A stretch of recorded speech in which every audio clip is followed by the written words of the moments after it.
अल्हम्दुलिल्लाहि वहदहु ला शरीका लह वस्सलातु वस्सलामु अला मन ला नबिय्य बअदह अम्मा बअदु फअऊज़ु बिल्लाहि मिनश शैतानिर रजीम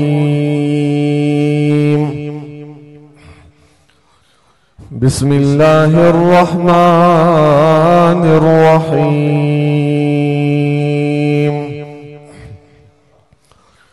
मुहम्मदुर रसूलुल्लाह वल्लज़ीना मअह क़ाल रसूलुल्लाह सल्लल्लाहु अलैहि वसल्लम लौला मुहम्मदुन लमा खलक़तुन नार वल जन्नह सुब्हान रब्बिका रब्बिल इज़्ज़ति अम्मा यसिफून वसलामुन अलल मुरसलीन वल्हम्दुलिल्लाहि रब्बिल आलमीन अरसलहु बिलहक़्क़ि बशीरन व नज़ीरा वदाइयन इलल्लाहि बिइज़्निहि वसिराजम मुनीरा इन्नल्लाह व मलाइकतहु युसल्लूना अलन नबी या अय्युहल्लज़ीना आमनू सल्लू अलैहि वसल्लिमू तस्लीमा। सब दोस्त आवाज़ बुलंद मदीने वाले साईं दे सलात शरीफ पढ़ो। अल्लाहुम्मा सल्ली अला मुहम्मदिन नबिय्यिल उम्मी व अला आलिहि व अस्हाबिहि व अहले बैतिहि अजमाइन। हर इब्तिदा से पहले, हर इंतहा के बाद, हर इब्तिदा से पहले, हर इंतहा के बाद ज़ाते नबी बुलंद है, ज़ाते खुदा के बाद। दुनिया में जिस कदर एहतराम के काबिल है लोग, दुनिया में जिस कदर एहतराम के काबिल है लोग, मैं सभी को मानता हूँ मगर मुहम्मदुर रसूलुल्लाह के बाद। काबिल सद एहतराम मुजाजीज मुसलमान दोस्तों, भाई और बुजुर्गों, एक दफो बीहर अवाजे गोठ में अवां सां मुखातब थियण जी सआदत नसीब थी रही है। इंशाअल्लाह मुखा बाद में खतीब इस्लाम फर्जंद शहीद इस्लाम मुझा भा बिरादर अजीज हजरत मौलाना तारिक खालिद महमूद सुमरो साहब जो इंतहाई ईमान अफरोज खिताब थी दो। इंशाअल्लाह मां जल्दी में पंहिंजे मारूज़ात के अवां जे साम्हूं रखी करे अवां जी जान छॾींदुमि।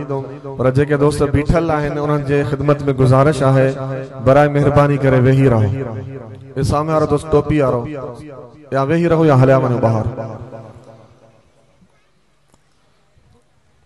मुंहिंजा दोस्त जंहिं नियत सां आया आहियूं माण्हू उन नियत सां अची करे कुछ हासिल करे वञे। जलसे जे अंदर अचूं भी सही ऐं कुछ ॿुधूं भी न, वेही मजाक करे पानी में कचारी करे हलिया वञो वो फायदो कुछ भी ना है। हिन ज़माने में ऐं मौजूदा ज़माना अहले बातिल जो ज़मानो आहे। तव्हां ॾिसंदो अहले बातिल जा उहे माण्हू जेके न आलिम आहिनि न हाफ़िज़ आहिनि, सिर्फ़ पंहिंजनि आलिमनि खे ॿुधी करे ऐं तमाम तरीन चङनि भलनि माण्हुनि सां मुनाज़रा करे ऐं उन्हनि खे शिकस्तूं ॾेई छॾींदा आहिनि। बुनियादी वजह इन जे करे त हू पंहिंजनि आलिमनि खे बाक़ायदा सां ॿुधंदा आहिनि, ॾिसंदा आहिनि ऐं तव्हां असां जलसनि में ईंदा आहियूं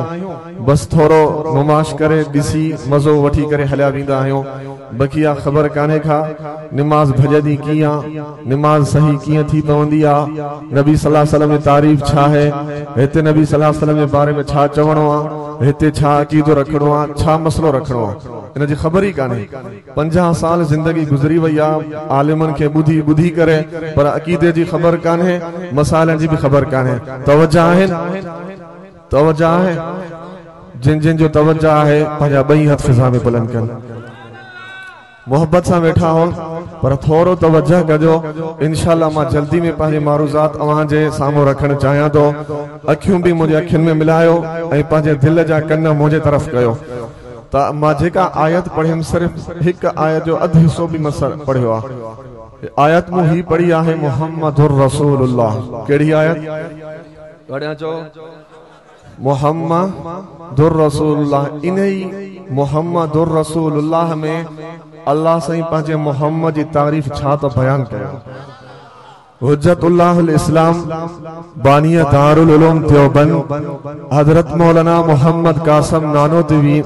रहमतुल्लाहि ताला अलैह पंहिंजे खुतबात में मुझे नबी जी तारीफ इन टिन लफ्ज़न में अहिड़े अंदाज में कयो आहे जो अॼु तव्हां ॿुधंदव त इंशाअल्लाह अव्हांखे मज़ो ई मज़ो ईंदो। छो त जलसे जो उनवान भी सीरत आहे। इन सीरत जे हवाले से मां इहा आयत पढ़ी अथम तव्हां के नबी जी सीरत बुधाया तो मुझे अकाबरीन मुझे नबी जी सीरत के हिन अंदाज में भी बयान फरमायो है। तवज्जो है अल्लाह रब्बुल इज्जत कुरान मजीद में ऐलान कई मुहम्मदुर रसूलुल्लाह वल्लज़ीना मअह। फरमाए मुझा मोहम्मद मुहम्मदुर रसूलुल्लाह। इन लफ्ज़ जे अंदर इन आयत जे अंदर 4 लफ्ज़ हैं। नंबर 1 मोहम्मद, नंबर 2 रसूल, नंबर 3 लफ्ज़ अल्लाह, नंबर 4 वल्लज़ीना मअह। इन 4 लफ्ज़न में अल्लाह रब्बुल आलमीन मुझे मोहम्मद जे तारीफ के बयान फरमायो है। मुझा दोस्त जरा तवज्जो कजा। इन 4 लफ्ज़न में अल्लाह मुझे नबी जी तारीफ किन अंदाज में कयो है। मुझा अजीज दोस्तों फरमाए मुहम्मदुर रसूलुल्लाह। मोहम्मद मुझे नबी जी जात के चइबो आ, रसूल मुझे नबी जे खिताबत के चइबो आ। लफ्ज़ अल्लाह जेको अल्लाह मुझे नबी के भी पैदा कई, मुझे नबी जे खिताबत के पैदा कई, जेको अल्लाह मुझे नबी जे वल्लज़ीना मअह सहाबा इकराम जानिसारन के पैदा कई, जेको हर वक्त हर मैदान में मुझे नबी जे मथा जान कुर्बान करण जे लाए मैदान के सजायो। मुझा दोस्त जरा तवज्जो कजा। तेरा नबी जी जात है। मां तो के बुधाया नबी जी जात छा है।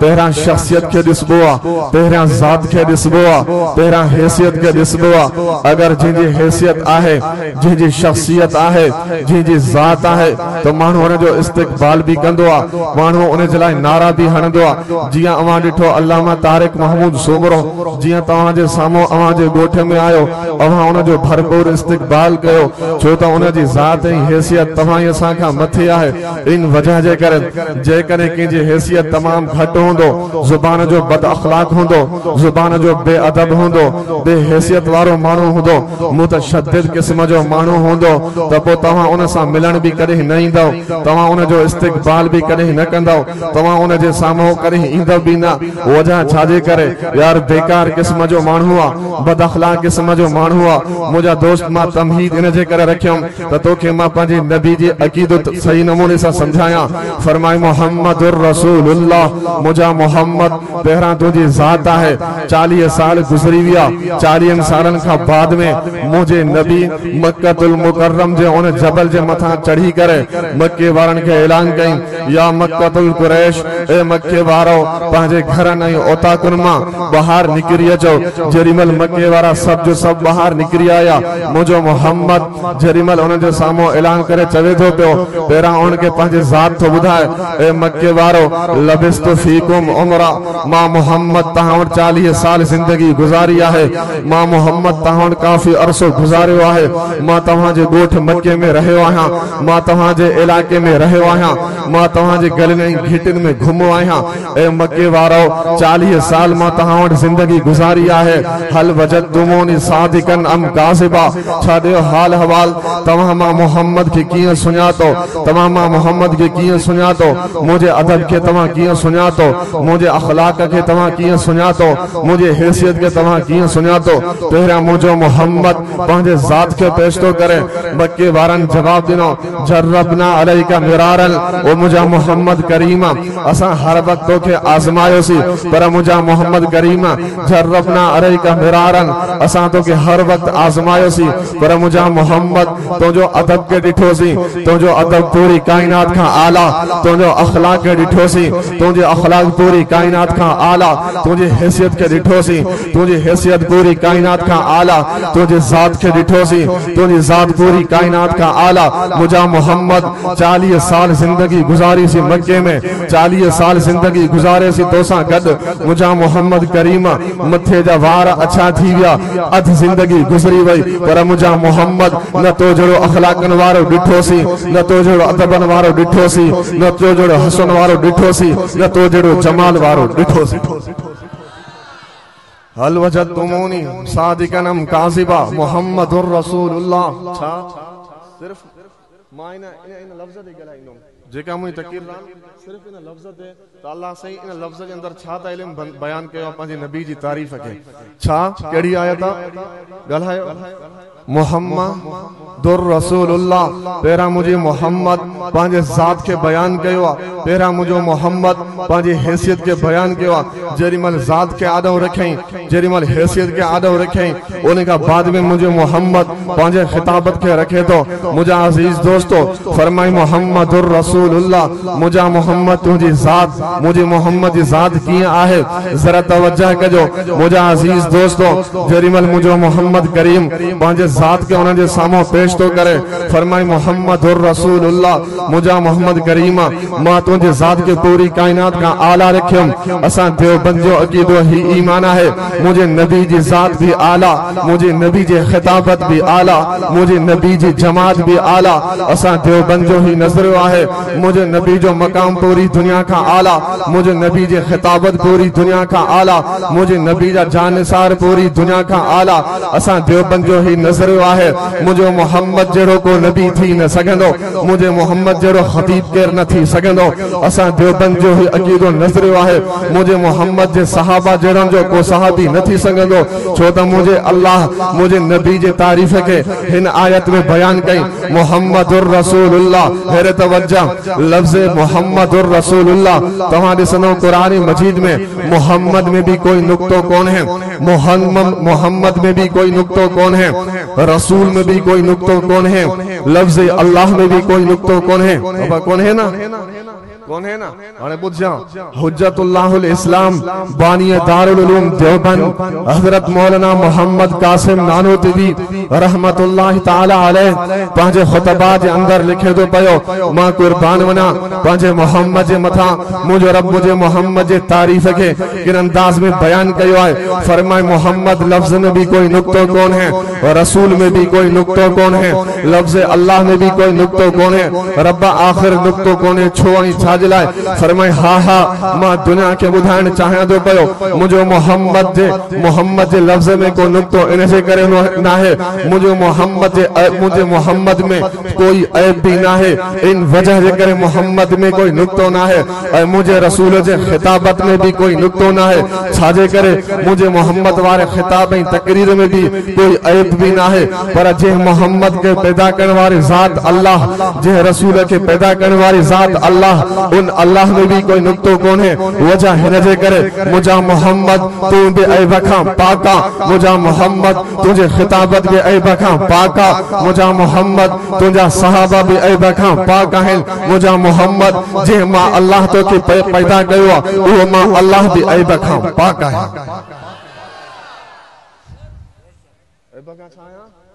मोहम्मदुर रसूलुल्लाह छा गलायो न था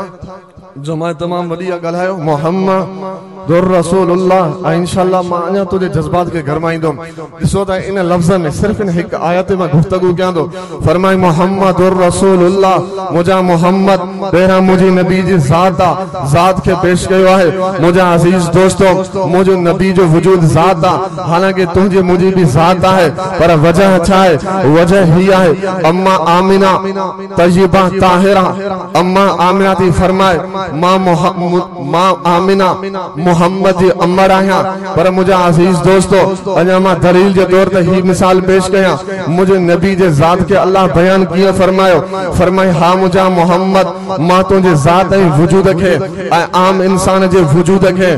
आम नबी जे वजूद के आदम का वठी ईसा नबी ताई मुझा मोहम्मद करीमा मां तुझे वजूद के जन्नत में बनाएम ऐं आम नबी जे वजूद के भी जन्नत में बनाएम ऐं आम इंसान जे वजूद के भी मां जमीन वारी मिट्टी में बनाएम। तवज्जो कजा अकीदो समझाया तो फरमाए मुझा मोहम्मद करीमा मुझा अजीज दोस्तों तुझो ऐं मुझो वजूद जेरीमल पैदा थियासी ठयासी कुरान मजीद ऐलान तो करे मिनहा खलकनाकुम व फीहा नुईदुकुम व मिनहा नुखरिजुकुम तारतन उखरा। अल्लाह रब्बुल इज्जत कुरान मजीद में ऐलान फरमाए जो को मानू जी मिट्टी में ठयो आ वरी जेरीमल दुनिया के छड़े करे उन्हें सागी मिट्टी में उनके दफनायो विंदो। तू ऐं मां जी मिट्टी में ठया आहियो हिन दुनिया के विसाल करे उन्हें सागी मिट्टी में दफनायो विंदो। फरमाए हा मुझा मोहम्मद करीमा आम इंसान के मां जमीन जे मिट्टी में बनाएम। पर मुझा अजीज दोस्तों हजरत आदम का वठी ईसा नबी ताई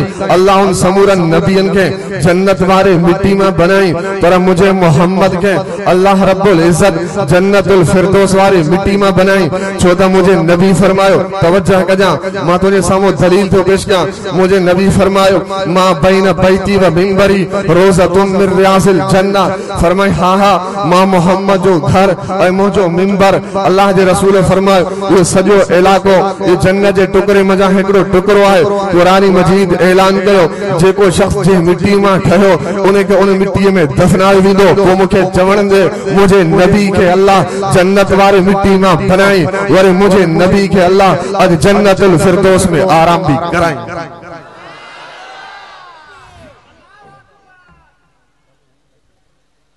नारे तकबीर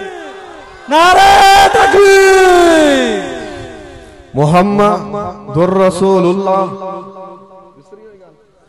मुहम्मदुर रसूलुल्लाह मुझा मोहम्मद पहिरा तुझी जाता माने जात ते गलाए तो पियो। मुझा मोहम्मद पहिरा तुझी जाता मुझा मोहम्मद करीमा मुझा दोस्त हाने ने जात ते अचूं था। मुझे नबी के अल्लाह जन्नतुल फिरदौस वारे मिट्टी में बनाई। केड़े मिट्टी में केड़े मिट्टी में जन्नतुल फिरदौस वारी मिट्टी में ऐं आम नबी के अल्लाह जन्नत वारी मिट्टी में बनाई। तोखे ऐं मूखे इन जमीन वारी मिट्टी में बनाई। केड़े जमीन में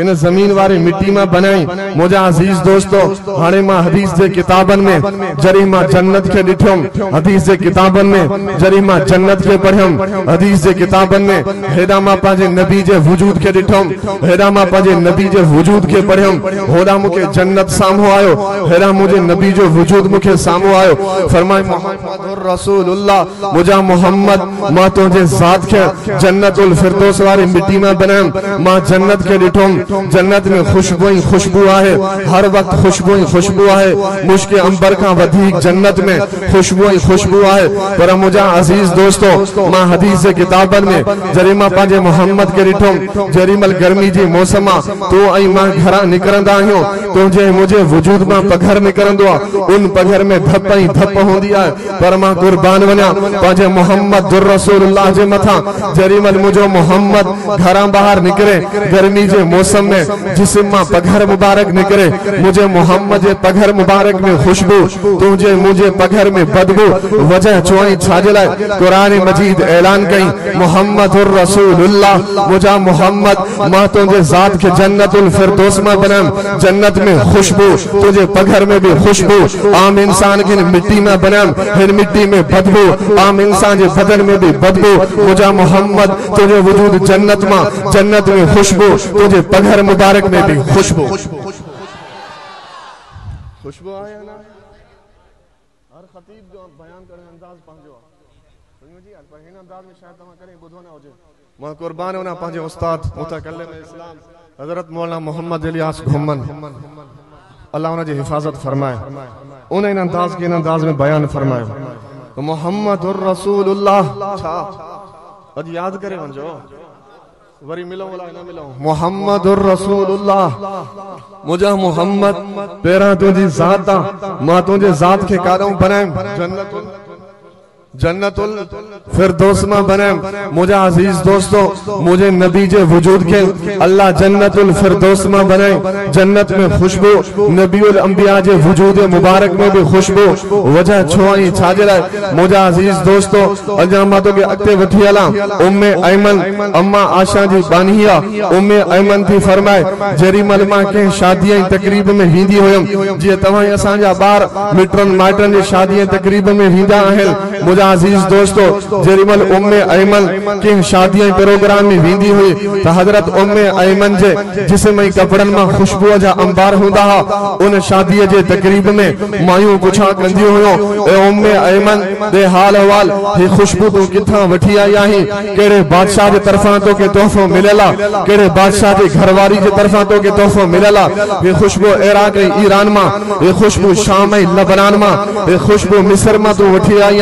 या तू मक्के जे बाजार में या मदीने जे केड़े बाजार में बुधा था सही या खुशबू असा वठी अचम मां उम्मे ऐमन जे मथा कुर्बान वना उम्मे ऐमन पंजे अखिन में नीर वहाए करे चवण लगी ए दुनिया जा मायरो याद रखजो खुदा जे ज़ात जो कसम न ही खुशबू के बादशाह में मिलियो न ही खुशबू के बादशाह जे घरवारी में मिलिया न ही खुशबू मक्के जे बाजार में मिलिया न ही खुशबू मदीने जे बाजार में मिलिया न ही खुशबू मुझे शाम इराक में मिलिया नहीं खुशबू मुझे लबनान अफ्रीका में मिलिया नहीं खुशबू मुझे हिंदुस्तान पाकिस्तान में मिलिया मुझे रब्बे मोहम्मद जो कसम ये खुशबू मुझे मोहम्मद जो पघर मुबारक है मां मोहम्मद जे पघर मुबारक के गड़े करे एकड़े शीशी में मां बंद करे छड़म वरी इन शीशी जे पघर मुबारक में जरूर खणी करे पांजे खुशबू सा मिलाईंदी हुयम या खुशबू में पांजे बदन जिस्म कपड़न के हणंदी हुयम अज ये खुशबू के बाजार के दुनिया के बादशाह जो ना है अगर ये खुशबू तवां के पसंद आहे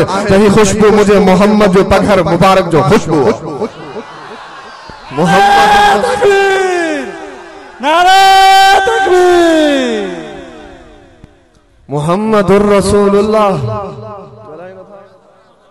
मुहम्मदुर रसूलुल्लाह मुझा मोहम्मद तुझी ज़ात लफ्ज़ मोहम्मद सिर्फ माने तो कलाया तो मोहम्मद तुझी ज़ात मुझे नबी जे ज़ात के अल्लाह बयान तो करे मुझा मोहम्मद करीम पेरा सब का पेरा तुझी ज़ात दुनिया जे समूरन का आला है मुझा अजीज दोस्तों अन्या जरा तवज्जो कजो अन्या माता के वठी आला जेरीमल असहाबे रसूल मुझे नबी जा सहाबा मुझे नबी जा शागिर्द मुझे नबी जा नौकर मुझे नबी जा गुलाम तवज्जो कजा जेरीमल वनन पापा हां ही तवा जो गोठा इन तवा जो गोठ जो मौलवी अब्दुल वदूद है तवा पुछा कंदो मस्जिद में इंदो साईं कारे वयला तवा के केर बुधाइंदो या त कंडियारे वयला या त फिलाने जगह ते वयला या त फिलाने जमाती तरफ वयला या त के कम सा वयला पर मुझे मोहम्मद जो तरीको समूरन का जुदाई आला हुयो सहाबा कराम इंदा मस्जिद नबवी में दिसंदा मुझो मोहम्मद आहे या ना दिसंदा तो मुझो मोहम्मद नजर कोन थो अचे तो मुझा सहाबा मुझे नबी जे बारे में कंखा पुछा न कंदा बुधायो तो नबी कारे वयला नबी अबू बकर जे तरफ वयला नबी उमर जे तरफ वयला नबी उस्मान जे तरफ वयला नबी अलीउल मुर्तजा जे तरफ वयला कारे वयला कंखा भी पुछा न कंदा साहबी रसूल तो फरमाए असा घीटुन के तलाश कंदा होयासी तवज्जो असा मदीने जे घीटुन के तलाश कंदा होयासी जे घीटी मा नबी जी खुशबू असा के इंदी हुई तो वा घीटी असा के बुधाईंदी ही नबी हेडा नाहे वयो नबीउल अंबिया हिन रस्ते सा हेडा वयला कमाल घीटी बुधाईंदी तो नबी हेडा नाहे वयो नबी हेडा वयला छादे करे खुशबू छा खुशबू तू आई मां जेड़े भी घीटी सा गुजर कयो खबर न पवो अला काने वाला होला का बच्चा काने वाला यार खबर है पर मुझे मोहम्मद नहीं है ना हां मुझे मोहम्मद नहीं है ना ये सीरत तय्यबा मुझे मोहम्मद जे रास्ते सा घीटी सा गुजर कंदा हा तो सहाबी के का पुछा न कंदा घीटिन के तलाश कंदा जे घीटी मा खुशबू मिलंदी ही चौंदा त नबी हेडा ना है वयो नबी हेडा हेदा ना है नबीउल अंबिया हेदा वयला फरमाए मोहम्मदुर रसूलुल्लाह मोहम्मद मुझे नबी जी जाता मुझे नबी जो वजूद जन्नत में खुशबू मुझे नबी जे पघर मुबारक में खुशबू मुझा दोस्त तो जो मुझो वजूद इन जमीन में बदबू तुझे मुझे पघर में भी बदबू तुझे मुझे पघर में भी बदबू छो तो ये दलील तो दिया तू आईमा इन जमीन में पैदा थेला आयो इन जमीन में बदबू रखेला इन जे करे तुझे मुझे पघर में बदबू मुझो नबी जो वजूद जन्नत मुझे नबी जो वजूद जन्नत में खुशबू मुझे नबी जे पघर मुबारक में भी खुशबू मुझा दोस्त अन्या अत्य वठी हलम जरीमल अल्लाह तो के मदीने मोकले मां मदीने मुनव्वर में थी आयो रोजे रसूल ता भी थी आयो ऐ मुझे उस्ताद पांजे बयान में फरमाइंदो हो सबकन में भी बयान कंदो हो जरीमल तहा मदीने की तरफ वणो काबे की तरफ पुठी करे सामो तवा के एकड़े आशिक रसूल जो शेर मिलंदो जेको आशिक रसूल हो हिता जो 15वीं सदी जो मुल्ला न हो हलवन खलवन खोर वारो आशिक रसूल न हो ओ आशिक रसूल जान कुर्बान करण वारो हो जेको आशिक रसूल सामो शेर लिखला अज ताई मदीने नबी जे रोजे दे छा शेर लिखला या खैर मन दुफिन बिलकाए आजमो फताबा मिन तीब हिन्नल अलका वल अकमो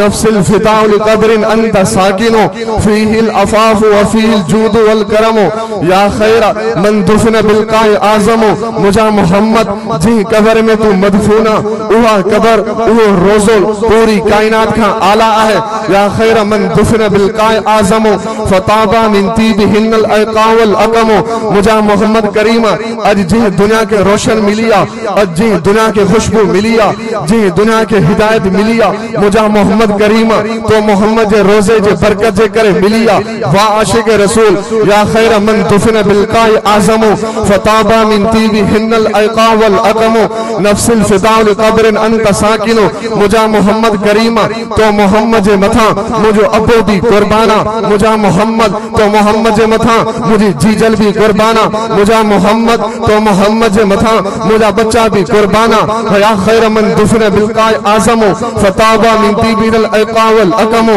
नफ्सिल फिदाउ लिकब्रिन अंत साकिनो मुझा मोहम्मद तो मोहम्मद जे मथा मुझी जान भी कुर्बान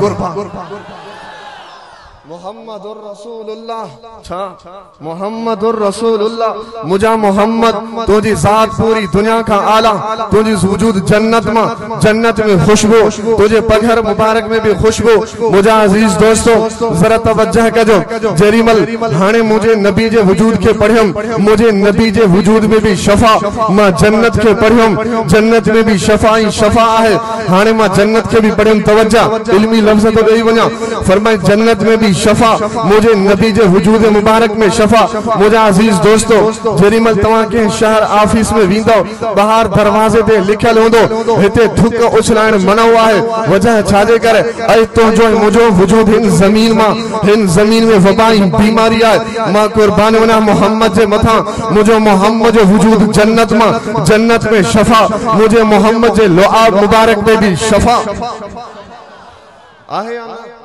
आहे ना अन्या दलील पेश कया फरमाए जरीमल जंग खैबर जे मौके दे टे दी जंग हले थी भई जंग फतह नथी दे फरमाए ऐन अली किथे आहे या रसूल अल्लाह जरीमल अली मुझे नबी जे कदमन में हाजिर थो अली हे तलवार भी खण हे झंडो खण अज मरहब सा वनी करे जंग खैबर में मैदान मारिया मरहब के वन करे ललकारिया थो त तू अली शेर खुदा ही मुझा दोस्त जरा तवज्जह कजा हजरत अलीउल मुर्तजा रज़ी अल्लाह ताला अन्हु ऐलान कर अर्ज करन लगो मुझा मोहम्मद करीम मुझी अख उठी पई है मुझो मोहम्मद पाजो लुआ मुबारक कढी करे हजरत अलीउल मुर्तजा जे अख मुबारक थे लगाए तो हजरत अली के शफाती मिले वजह छुआई छाजे लाए तू दा आलिमन का बुधो होंदो मोहम्मद जो लुआ अली जे अख थे लगी अली के शफा मिली पर छुआई छाजे लाए फरमाए हां उन्हें जो जवाब दिया है मोहम्मदुर रसूलुल्लाह मुझा मोहम्मद तुझो वजूद जन्नत में भी शफा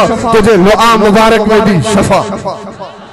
मुहम्मदुर रसूलुल्लाह जेरीमल जंग थी लगे जंग का बाद में एकड़ो साहबी रसूल विढ़ंदे विढ़ंदे कुफार सा विढ़ंदे विढ़ंदे इस्लाम के परचम के बुलंद करण जिलाए इस्लाम के बाला बुलंद करण जिलाए नबी जे इज्जत ए अजमत जिलाए नबी जे सीरत तय्यबा जिलाए इस्लाम के बुलंद करण जिलाए नबी जे पैगाम के आम करण जिलाए कुरान मजीद के बुलंद करण जिलाए नबी जे शरीयत के पूरी दुनिया के फैलाण जिलाए जेरीमल साहबी रसूल जंग विढ़ंदे तो अचे विढ़ंदे विढ़ंदे उन साहबी रसूल के जंग के दौरान अख निकरी पई आ जेरीमल अख निकरी पई ओ साहबी रसूल पांजे अख के पांजे हथ जे मथा रखी करे हथ पांजे मथा रखी करे खणी तो अचे मुजा मोहम्मद करीम ये मुझे अख निकरी पई आ पर आज मां चैलेंज करे तो वणा दुनिया जा डॉक्टर गड थन पाकिस्तान जा डॉक्टर गड थन अमेरिका जा डॉक्टर प्रोफेसर गड थन बर्तानिया जा डॉक्टर प्रोफेसर गड थन एकड़ो एड़ो मरीज हुजे जे जे हथ ते अख हुजे पर ये सब दुनिया जा गरजी पवन कदी बे इन मरीज जे अख के लगाए नथा सगन छो त ये डॉक्टरन जे मथा या गाल वधिक है उनन का या गाल जोर है पर मां कुर्बान वना पाजे मोहम्मद जन मौजज़े जे मथा साहबी रसूल जंग जे दौरान पाजे हथ दे अख जो गोढ़ो खणी अचे तो पयो अल्लाह जे रसूल जंग विढ़ंदे विढ़ंदे अज मुजी अख निकरी पई है मुजो मोहम्मद सब जो सल्लल्लाहु अलैहि वसल्लम इन साहबी जे अख के खणी करे उन जे जगह ते रखंदा लोआ मुबारक वातमा मुबारक मां कढी करे तो उन साहबी जे अख मुबारक ते लगाइन था पिया उहा सागी अख उन जगह ते ई फिट थी पई साहबी रसूल जो जे मां कुर्बान वना पाजे मोहम्मद जे मौजज़े जे मथा मुजी उहा अख जेका असुलिया पर हिन अख जे रोशनी हुन अख जे रोशनी का वधिक तेज थी वई वजह चोई छाजला मुजा अजीज दोस्तों तुझे मुझे वजूद में वबाई बीमारी तुझे मुझे थुक में भी वबाई बीमारी पर मुझे नबी जो वजूद जन्नत में शफा मुझे नबी अली जे अख से लगे तब भी शफा उन साहबी जे अख के खड़ी करे अख जे जगह ते रखे तब भी शफा मिले वजह छाजे करे मुहम्मदुर रसूलुल्लाह मुजा मोहम्मद तुझे जात जन्नत में शफा तुझे लोआ मुबारक ते शफा अगर अली जे अख ते लगे तब भी शफा मिलंदी साहबी जे अख ते लगे तब भी शफा मिलंदी नारे तकबीर हथ बुलंद करे जवाब ॾियणु खपे नारे तकबीर शाने मुहम्मद मुस्तफा पोया जवाब नथा ॾियनि शाने मुहम्मद मुस्तफा शाने मुहम्मद मुस्तफा नारे तकबीर मुहम्मदुर रसूलुल्लाह छा गल समझ में अचे थी मुहम्मदुर रसूल किया मुझे नबी जी सीरत के अल्लाह बयान कयो मुझे अकाबिरीन उलमा देवबंद के अल्लाह इल्म सा वडो नवाज़ियो अल्लाह वडो नवाज़ियो वडो इल्म पे अल्लाह समझो ना हजरत मौलाना कासिम नानोतवी रहमतुल्लाह अलैह इन आयत के की बयान कयो समझो इन आयत मुहम्मदुर रसूलुल्लाह इनके याद कर खणी वंजो तो मुझे नबी के अल्लाह किया वजूद दिना फरमाए मुहम्मदुर रसूलुल्लाह मुजा मोहम्मद तुझे वजूद जन्नत में शफा तुझे लोआ मुबारक में भी शफा अन्या मां तोखे बुधाया जरीमल नबीउल अंबिया मुझे नबी जो कमीस मुबारक अम्मा आशा वट पयला खोड़ मरीज बीमारन जा ओए खणी इंदा हा अम्मा आशा तय्यबा ताहिरा मुझे नबी जो कमीस मुबारक तो वट पयला अम्मा आशा उन कमीस मुबारक मां असा के पानी सा मिलाए करे दे जरीमल अम्मा आशा तय्यबा ताहिरा भली केडो मरीज हुजे कैंसर जो मरीज हुजे हेपेटाइटिस जो मरीज हुजे टीबी जो मरीज हुजे बुखार जो मरीज हुजे जेड़ो भी मरीज हुजे जरीमल मुझे अम्मा आशा जे कदमन में हाजिर कंदा हा मुझे अम्मा आशा तय्यबा ताहिरा उन कमीस मुबारक के खणी करे पानी में मिलाए करे ऐ पानी में नुपूड़े करे वरी वो जेको पानी हुंदो उन पानी में मरीज के प्यारींदा उन मरीज के शफा अल्लाह जे तरफा मिलंदो पर वजह छो ऐ छाजला मुजा दोस्त दुनिया जा सब पीर मुर्शिद गड कर उन जे कमीस के पानी में पुसाए करे वो पानी के मरीज के प्यारे दो कहीं भी शफा न मिलंदी वजह छो ऐ छाजला फरमाए मोहम्मद मुजा मोहम्मद तुझो वजूद जन्नत में शफा तुझे जिस्म मुबारक सा जो मिलल कपड़ो है उन कपड़े में भी मां अल्लाह शफा रखिया। मुझा दोस्त तुझो मुझो वजूद जमीन मां, जमीन में वबाई मारी, तुझे मुझे जिस्म में वबाई बीमारी, जमीन जो वजूद तुझे मुझो वजूद जमीन मां, जमीन में वबाई बीमारी, तुझे मुझे जिस्म सा मिलल कपड़े में भी वबाई बीमारी। फरमा कुर्बान होना तुझे मोहम्मद जे मथा, मुझो मोहम्मद जो वजूद जन्नत मां, जन्नत में शफा, उन जे वजूद में भी शफा, उन जे वजूद वारे मिलन सा उन कपड़े में भी शफा। मुहम्मदुर रसूलुल्लाह मुझा मोहम्मद करीमा, तुझी जात जन्नत मां, जन्नत में भी शफा, तुझे लुआ मुबारक में भी शफा। हत्ता कि मुझा अजीज दोस्त इन का वधिक अना बी गाल मां तोखे बुधाया, हेरे तवज्जा कजा। अम्मा आशा जी बानिया उम्मे लैला जरीमल फरमाई थी पई त हिकड़े दफे मुझो मोहम्मद, तवज्जा, हिकड़े दफे मुझो मोहम्मद बैतुल खला में विया पेशाब करण जी नियत सा। मां इरादो कयम मुझे नबी जे जलवत के हर उम्मत दिठो, मुझे नबी नमाज पढ़ो, उम्मत मुझे नबी के नमाज पढ़ंदे दिठो, मुझे नबी हज कयो, उम्मत मुझे नबी के हज कंदे दिठो, मुझे नबी उम्र कयो, मुझे नबी के उम्मत उम्र कंदे दिठो, मुझे नबी रोजा रखा, उम्मत के रोजन की खबर, मुझे नबी जिहाद के मैदान में जिहाद कयो, उम्मत के मुझे नबी जे जिहाद की भी खबर, मुझे नबी हर मैदान में कुफार सा विढ़ो, उम्मत के हर शय की खबर, मुझे नबी जे रुकू की भी उम्मत के खबर, मुझे नबी जे सजदे की उम्मत के खबर, मुझे नबी जे रोजन की भी खबर, मुझे नबी जे सजदन की भी खबर, मुझे नबी जे हज की भी खबर, मुझे नबी जे उमरन की भी खबर। मां इरादो कयम मुझे नबी जे जलवत के उम्मत दिठो, हर शय के दिठो, हर मैदान के दिठो, हर इबादत के दिठो। अज मां खलवत के दिसा जेरिमल नबीउल अंबिया बैतुल खला में विया, मां नबी जे नबीउल अंबिया का बाद में अल्लाह के रसूल बैतुल खला का बाहर निकता। मां वनी सोचम दिसा त मां नबी जे बैतुल खला के दिसा जेरिमल मां बैतुल खला में वियम त फरमाए इन्नी लम अरा शया इन्नी अराहतल मिस्क। अम्मा थी फरमाए मां जेरिमल बैतुल खला में वियम त मुखे का शय नजर कान आई, मुखे पेशाब भी नजर कोन आयो, मुखे कुछ शय भी नजर कोन आयो। फरमाए इन्नी अराहतल मिस्क, रब्बे मोहम्मद जो कसम इन बैतुल खला जे अंदर मुश्क अंबर का वधी खुशबू ही खुशबू है। मुझा दोस्त मुझे नबी जे पेशाब मुबारक में भी खुशबू ही खुशबू। वजह छाजे करे तुझे मुझे वजूद जमीन मां, हिन जमीन में वबा, हिन जमीन में बदबू, तुझे मुझे पेशाब में भी बदबू है। मुझे नबी जो वजूद जन्नत मां, जन्नत में खुशबू, मुझे नबी जे पेशाब मुबारक में भी खुशबू। हत्ता कि मां हियत मां मुझे नबी जो वजूद जन्नत मां, जन्नत में खुशबू, नबी जे पघर में भी खुशबू, मुझे नबी जो वजूद जन्नत मां, जन्नत में शफा, मुझे नबी जे लुआ मुबारक में भी शफा, मुझे नबी जो वजूद जन्नत मां, जन्नत में खुशबू, मुझे नबी जे पेशाब ए बाथरूम वाले जगह में भी खुशबू है खुशबू। नारे तकबीर, शाने मोहम्मद मुस्तफा,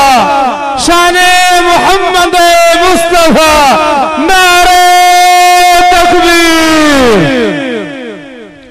मुहम्मदुर रसूलुल्लाह मुहम्मदुर रसूलुल्लाह पेरा मुझे नबी जी जाता, मुझा मोहम्मद तुझो वजूद जन्नत मां, मां तुझे वजूद के जन्नत मां बनाम,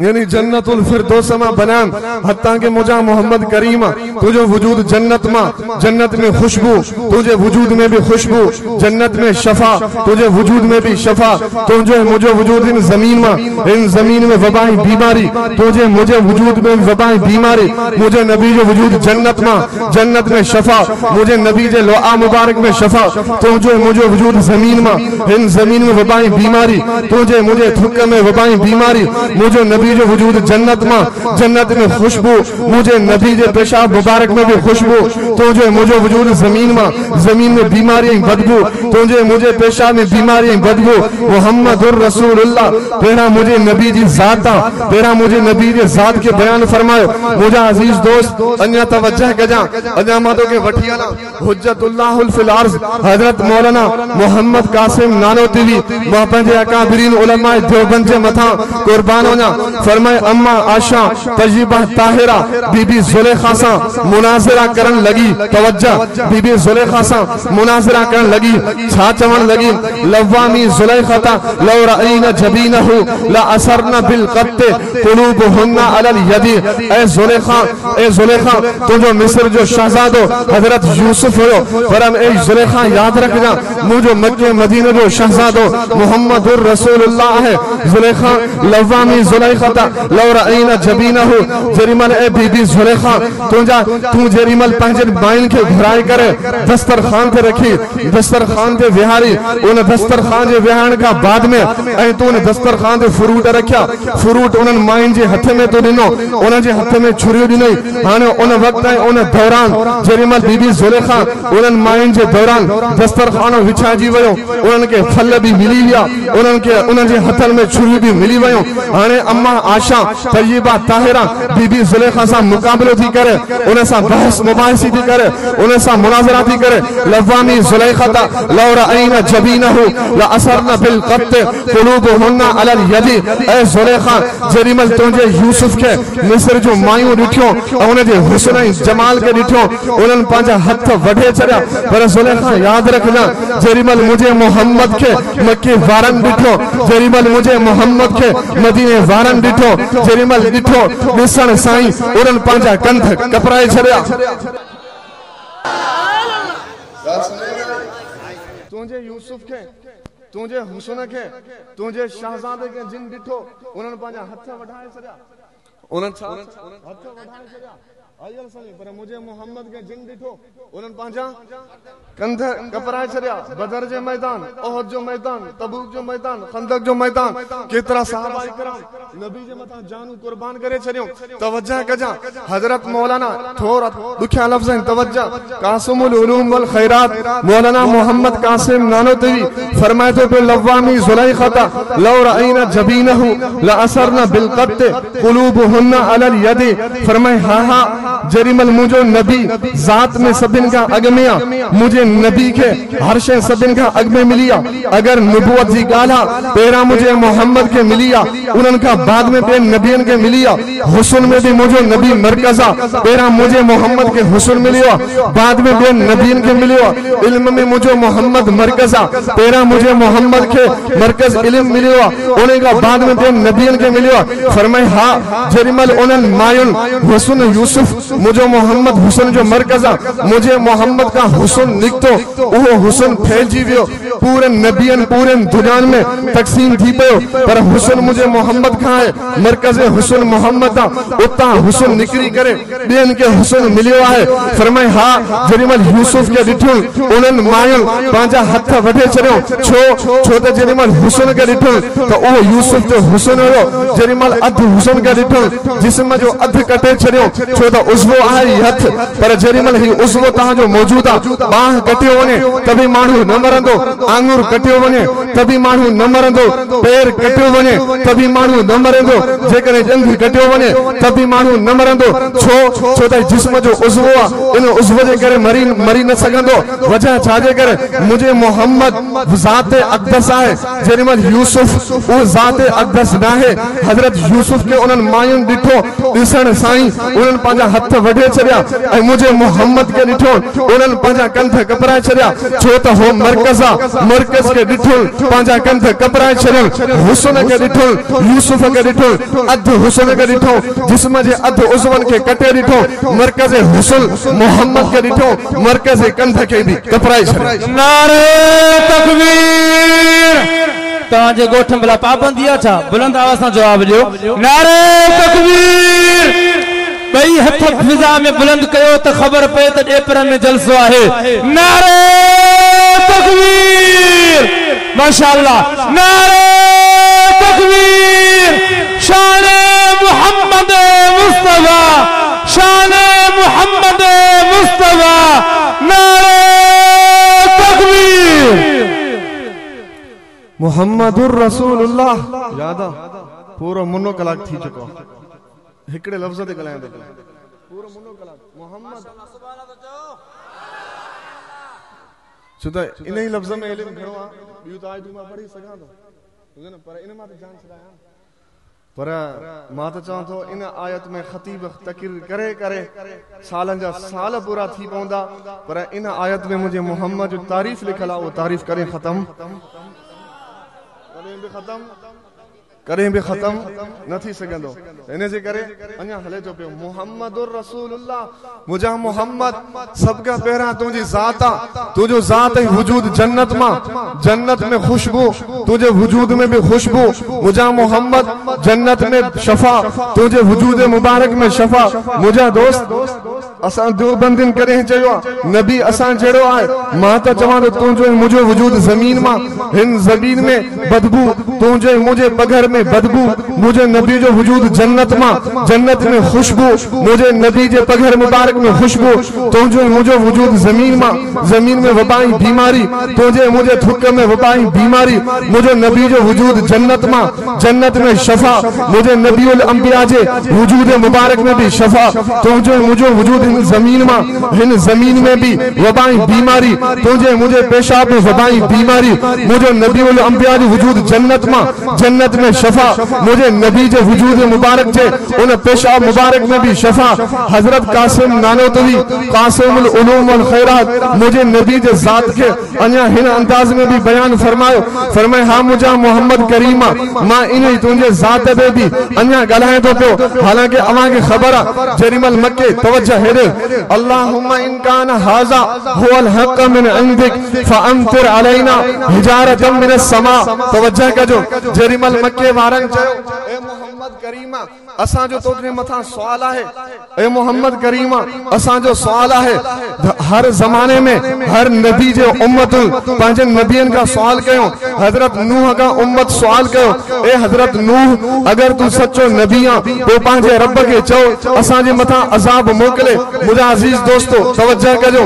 हजरत नूह जो उम्मत जे मथा अजाब आयो हजरत सालेह अलैहिस्सलात वस्सलाम जो उम्मत पांचे नबियन के चयो ए सालेह अगर तू सच्चो नबी पांचे रब के चो असां जे मथा अजाब मोकले हजरत मूसा जी कौम फिरौन चयो मूसा अगर सच्चो नबी आ पांचे रब के चो बनी इसराइलन चयो त असां जे मथा अजाब मोकले त उन कौम फिरौन के अल्लाह हलाक कई अजाब तबाह बर्बाद कई हजरत यूनुस जी कौम चयो यूनुस अगर तू सच्चो नबी आ पांचे रब के चो असां जे मथा अजाब मोकले अल्लाह हजरत यूनुस के बाहर कढी करे उन जे कौम जे मथा अजाब मोकले मुजा मोहम्मद करीमा अगर तू सच्चो नबी आ अगर तू सच्चो पैगंबर आ अगर तू सच्चो रसूल आ पांचे रब के चो असां जे मथा अजाब मोकले जरा तवज्जो कजो मुझा अजीज दोस्तों मक्के जे काफिरन वडे में वडो सवाल कयो अल्लाहुम्मा इन कान हाजा हुवल हक मिन इंदिक फअमतिर अलैना हिजारतम मिन समा पांचे रब के चो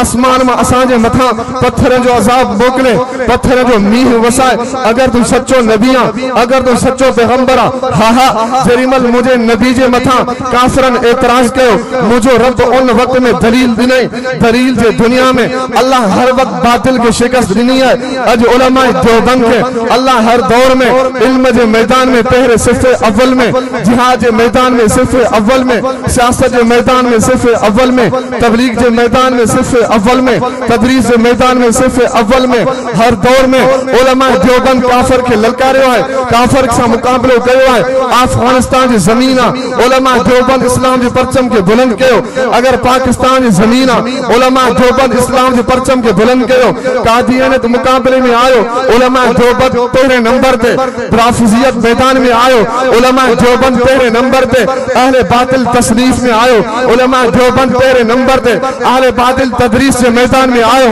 उलमा देवबंद पहले नंबर पे अहले बातिल मुनाज़रे के मैदान में आयो उलमा देवबंद पहले नंबर पे अहले बातिल मदारस के मैदान में आयो उलमा देवबंद पहले नंबर पे अगर अहले बातिल तलवार खयो उलमा देवबंद भी तलवार खयो अहले बातिल बंदूक खयो उलमा देवबंद भी बंदूक खयो अहले बातिल जुबान इस्तेमाल कई उलमा देवबंद भी जुबान से मुकाबले कयो अहले बातिल जी कलम हरकत में आई उलमा देवबंद जी कलम भी हरकत में आई अहले बातिल खिताबत के मैदान में मुकाबले कई उलमा देवबंद भी खिताबत के मैदान में मुकाबले कई अहले बातिल तबलीग के मैदान में आए उलमा देवबंद तबलीग के मैदान में आए हा अहले बातिल खत्म नबूवत के मथा हमलो कयो उलमा देवबंद मैदान में आए अहले बातिल राफिजियत के मैदान में आयो तो उलमा देवबंद मुकाबले में बीठला अहले बातिल अमेरिका की सूरत में आयो तो उलमा देवबंद तालिबान की सूरत में आयो अहले बातिल इमरान खान शैतान की सूरत में आयो उलमा देवबंद मौलाना फजल रहमान की सूरत नारे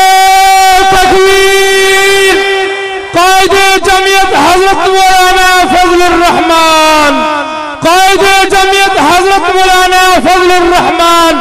अल्लामा राशिद खालिद महमूद सोमरो, अल्लामा तारिक खालिद महमूद सोमरो। नारे तकबीर। मुहम्मदुर रसूलुल्लाह। यादा कलाक पूरो थियो मां बस क्या मां चौक बस क्या मुहम्मदुर रसूलुल्लाह। यादा मुहम्मदुर रसूलुल्लाह कासिमुल उलूम वल खैरात बानी दारुल उलूम देवबंद हजरत मौलाना मोहम्मद कासिम नानोतवी पंहिंजे खुतबात में लिखे तो काफरन केड़ो एतराज कयो, ए मोहम्मद अगर तू सच्चो पैगंबर आ पंहिंजे रब के चओ असांजे मथा पत्थरन जो अज़ाब मोकले, असांजे मथा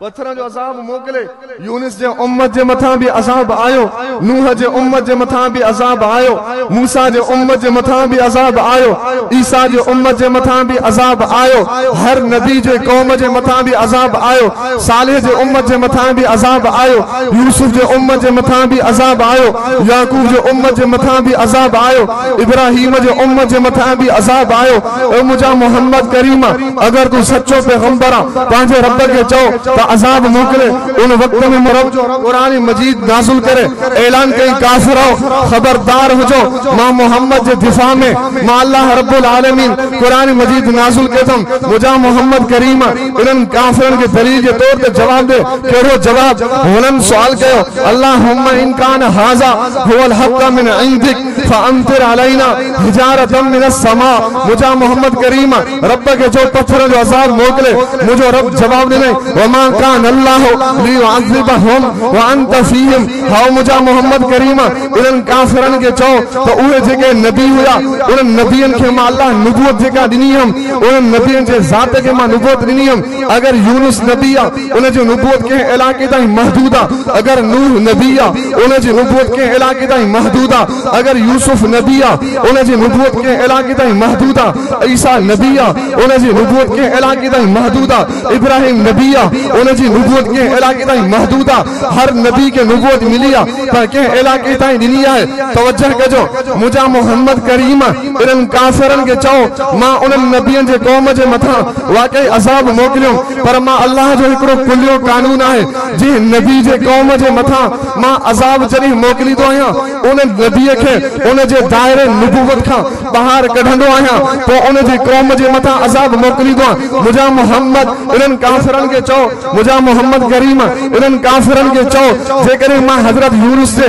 उम्मत जे मथा अज़ाब मोकलम नबूवत का बाहर कढी करे तो अज़ाब मोकलम, हजरत यूसुफ जे उम्मत जे मथा अज़ाब मोकलम नबूवत का बाहर कढी करे, हजरत मूसा के नबूवत का बाहर कढी करे तरे कौम फिरौन के हलाक तबाह बर्बाद क्यों। वमा कान अल्लाह आखिरी लफ्ज़ लियुअज़्ज़िबहुम व अंत फीहिम। मुजा मोहम्मद करीम तुझी ज़ाते नबूवत आसमानन में, तुझी ज़ाते नबूवत सितारन में, तुझी ज़ाते नबूवत चंद्र में, तुझी ज़ाते नबूवत सितारन सिज में, तुझी ज़ाते नबूवत ज़मीनन में, तुझी ज़ाते नबूवत पूरी समंदरन में, तुझी ज़ाते नबूवत दरियाहन में, तुझी ज़ाते नबूवत जबलन में। हा हा मुजा मोहम्मद करीम तू आसमान वारन जो नबी, तू सितारन वारन जो नबी, तू चंद्र वारन जो नबी, तू सिज वारन जो नबी। मुजा मोहम्मद करीम तू सितारन वारन जो नबी, तू जबलन जो नबी, तू दरियाहन जो नबी, तू परिंदन पखिन जो नबी, तू दरख्त वरन जो नबी, तू जबलन पहाड़न जो नबी, तू जिन्नन जो भी नबी, तू इंसानन जो भी नबी, तू जानवरन जो भी नबी। वमा कान अल्लाह लियुअज़्ज़िबहुम व अंत फीहिम। वो जगह काने का जिन जगह में तो मोहम्मद जी नबूवत महजे मां उम्मत जे मथा अज़ाब मोकलिया। मोहम्मदुर रसूलुल्लाह मुजा मोहम्मद करीम तुझी ज़ात भी आला, तुझी खिताबत भी आला, तुझी जमात भी आला। मुजा मोहम्मद करीम तुझो वजूद भी जन्नती, तुझी खिताबत भी जन्नती, तुझा सहाबा भी जन्नत। बाकी जिंदगी बाकी मुलाकात व आखिर दावाना अल्हम्दुलिल्लाहि रब्बिल आलमीन।